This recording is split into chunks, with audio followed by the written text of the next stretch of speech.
ನಮ್ಮ ಚಿಂತಾಮಣಿ ನ್ಯೂಸ್ ಕನ್ನಡಕ್ಕೆ ಸ್ವಾಗತ. 25 ಕೆಜಿ ಅಕ್ಕಿ ಮೂಟೆ ಹೊತ್ತು ಗಂಗಾವತಿಯಿಂದ ಮಂತ್ರಾಲಯಕ್ಕೆ 3ನೇ ವರ್ಷದ ಪಾದಯಾತ್ರೆ.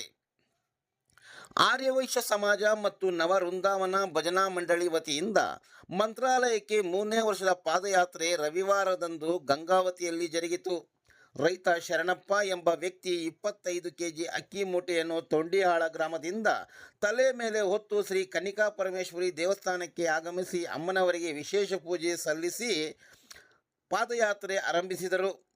ದರೋಜಿ ನಾಗರಾಜ್ ಶ್ರೇಷ್ಠಿ ಅವರ ಅಧ್ಯಕ್ಷತೆಯಲ್ಲಿ ನಡೆದ ಕಾರ್ಯಕ್ರಮದಲ್ಲಿ ಮಾತನಾಡಿದ ಅವರು, ಮಂತ್ರಾಲಯದ ಪಾದಯಾತ್ರೆ ಸಮಾಜದ ಸರ್ವ ಭಕ್ತರ ಸಹಕಾರದ ಮೇರೆಗೆ ಆಯೋಜಿಸಲಾಗಿದ್ದು, ರಾಜ್ಯದಲ್ಲಿ ಉತ್ತಮ ಮಳೆ ಬೆಳೆ ಸುಖ ಶಾಂತಿ ಲೋಕ ಕಲ್ಯಾಣಕ್ಕಾಗಿ ಪ್ರಾರ್ಥಿಸಲಾಗುವುದೆಂದು ತಿಳಿಸಿದರು. ಪಾದಯಾತ್ರೆಯಲ್ಲಿ ಮಂತ್ರಾಲಯಕ್ಕೆ ಸೇರುವಲ್ಲಿ 400 ಪಾದಯಾತ್ರೆಗಳು ಸೇರುವ ಸಂಭವವಿದೆ ಎಂದು ತಿಳಿಸಿದರು.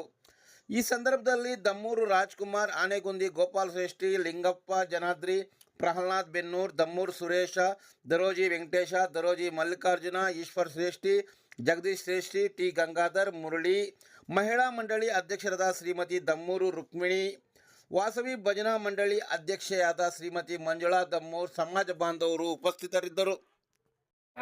ಶರಣಪ್ಪ ತೊಂಡ್ಯಾಳ ಶರಣಪ್ಪ ಅಂತ ಹೇಳಿ ಅವರು ಪಾದಯಾತ್ರೆಯಲ್ಲಿ ಅವರಿಗೆ ಅನ್ಕೊಂಡಾರ. ಆ ಪಾದಯಾತ್ರೆಯಲ್ಲಿ ಈಗ ಅಕ್ಕಿ ಪಾಕೆಟ್ ಹೊತ್ಕೊಂಡು ಹೋಗಿ ಮಂತ್ರಾಲಯ ಮುಟ್ಟಿಸ್ತಾರೆ. ತೊಂಡ್ಯಾಳಿಂದನೇ ಪಾದಯಾತ್ರೆ ಮಾಡ್ಕೊಂಡು ಬಂದಾರೆ. ಅವ್ರ ಅಕ್ಕಿ ಪಾಕೆಟ್ ಅನ್ನ ಆ ಮಂತ್ರಾಲಯ ಸ್ವಾಮಿ ಸನ್ನಿಧಾನದಲ್ಲಿ, ರಾಯರ ಸನ್ನಿಧಾನದಲ್ಲಿ ಮುಟ್ಟಿಸುವಂತ ಒಂದು ಕಾರ್ಯಕ್ರಮ ಹಮ್ಮಿಕೊಂಡಾರ. ಅವರಿಗೂ ಆಯುರಾರೋಗ್ಯ ಕೊಟ್ಟು ಕಾಪಾಡಲಿ. ಇದೇ ರೀತಿ ಮಂತ್ರಾಲಯ ಪಾದಯಾತ್ರೆಯಲ್ಲಿ ಅವರಿಗೆ ಶಕ್ತಿ ಕೊಡ್ಲಿ ಅಂತ ಹೇಳಿ ನಾನು ಎಲ್ಲರ ಪರವಾಗಿ ಪ್ರಾರ್ಥನೆ ಮಾಡ್ಕೊಳ್ತೇನೆ.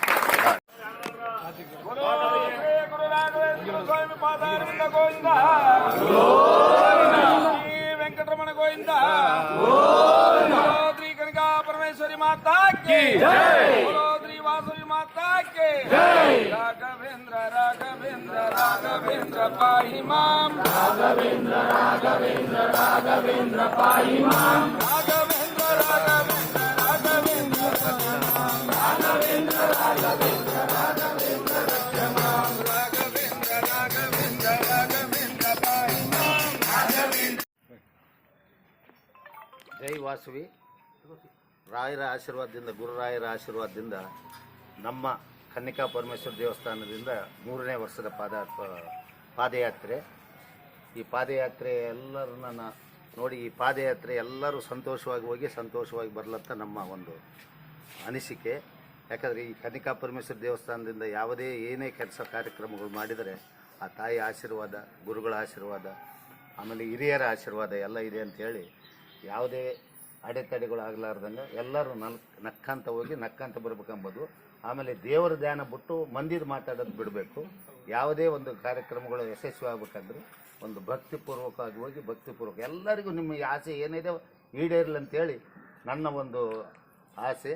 ಹೀಗಾಗಿ ಎಲ್ಲ ಕಾರ್ಯಕ್ರಮಗಳು ಯಶಸ್ವಿ ಆಗಲಿಕ್ಕೆ ಕಾರಣ ಆ ತಾಯಿ, ಆ ಗುರುಗಳು, ಆಮೇಲೆ ನಿಮ್ಮೆಲ್ಲರ ಭಕ್ತಿ. ನಿಮ್ಮ ಭಕ್ತಿಯಿಂದನೇ ಈ ಒಂದು ನಮ್ಮ ಒಂದು ಕಾರ್ಯಕ್ರಮ ಯಶಸ್ವಿ ಆಗಲಿಕ್ಕೆ ಕಾರಣ. ಅದಕ್ಕಾಗಿ ಯಾವುದೇ ಕಾರ್ಯಕ್ರಮದಲ್ಲಿ ಯಾರ್ದು ಮಾತಾಡಬೇಡ್ರಿ, ದಯಮಾಡಿ ಏನೇ ಇರುವಲ್ಲ ಯಾಕೆ ಮಾತಾಡಬೇಡ್ರಿ. ನಿಮ್ಮ ಭಕ್ತಿದೇ ಪೂರ್ವಕವಾಗಿ ಹೋಗಿ ಭಕ್ತಿಲಿಂದ ಬರಬೇಕೆಂಬುದೇ ನನ್ನ ಆಸೆ. ನಿಮಗೆಲ್ಲರಿಗೂ ಶಿರಶಾಸ್ತ್ರಾಂಗ ನಮಸ್ಕಾರಗಳು.